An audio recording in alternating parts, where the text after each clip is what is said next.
சென்னை உயர்நீதிமன்றத்தினுடைய 2 நீதிபதிகள் கொண்ட அமர்வு அப்படி பார்க்கல. அவங்க பெட்டிஷன்ஸ் ஏற்றுக்கொள்ளப்பட்டிருக்கு. திரு எடப்பாடி பழனிசாமியுடைய மனு தள்ளுபடி செய்யப்பட்டிருக்கு.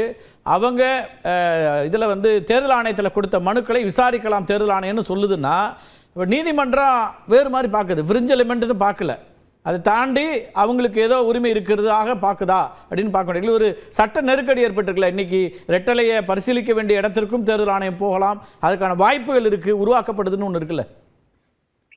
கார்த்திகேயன் தமிழ்ல ஒரு பழமொழி சொல்லுவாங்க, மீனவனுக்கு வாழ்க்கப்பட்ட பொண்ணு பாத்தீங்கன்னா கடலையை பார்த்து ஒருபோது பயப்படாத கால பழகிற மாதிரி எடப்பாடி பழனிசாமி என்னைக்கு இந்த கட்சியுடைய பொதுச் செயலாளரா ஏகப்படதா தேர்ந்தெடுக்கப்பட்டாரோ அன்னையில இருந்து இந்த மாதிரி 10,000 நிலையம் சரியா இருந்தா 14 நீதிமன்றங்களை ஏறி இன்னைக்கு அநேகமா ஒரு 2வது கேஸ்ல அவங்களுக்கு ஒரு வெற்றி கிடையாது. ஒரு ஆர்டர் தீர்ப்பு கிடையாது, இது ஒரு ஆர்டர் கொடுத்திருக்காங்க.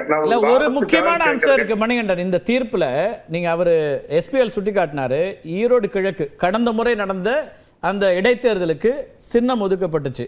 இரட்டை இலை திரு எடப்பாடி பழனிசாமி அவருடைய வேட்பாளர் அவர் நிறுத்துறார். அதிமுக சின்னம் ஒதுக்கப்பட்ட போது அடுத்த ஆர்டர்ஸ் வர்ற வரைக்குங்கிறதாகத்தான் பொருள் கொள்ளப்பட்டு அந்த சின்னம் ஒதுக்கப்பட்டது.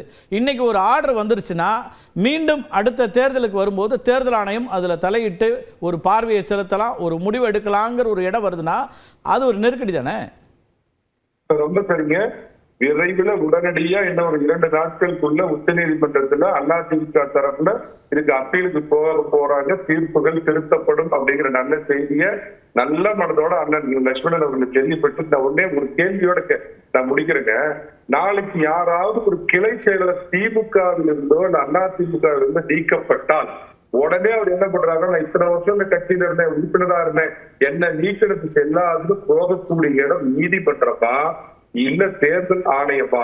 இப்படி தேர்தல் ஆணையங்களை தலையிட ஆரம்பிச்சுன்னா இந்தியாவில் எந்த மாநில கட்சியாவது சர்வை பண்ண முடியுமா? இந்த உங்க நியூஸ் எயிட்டின் நீங்க ஒரு அகிரிட்டிய சேனல் பேன் சேனல், உங்களுக்கு ஒன்னே நான் சொல்றேன், மாநில கட்சிகள் ஜம்மு காஷ்மீரில் இருந்து கன்னியாகுமரி வரை இருக்கக்கூடிய மாநில கட்சிகள் இதை சீரியஸா எடுத்துட்டு எல்லாருமே ஒன்றிணைந்து மாநில கட்சிகள் எல்லாமே இதற்கு எதிராக ஒரு மனு போடணும், இதெல்லாம் கூடணும். அதற்கான முயற்சி அதிமுக எடுக்கும்.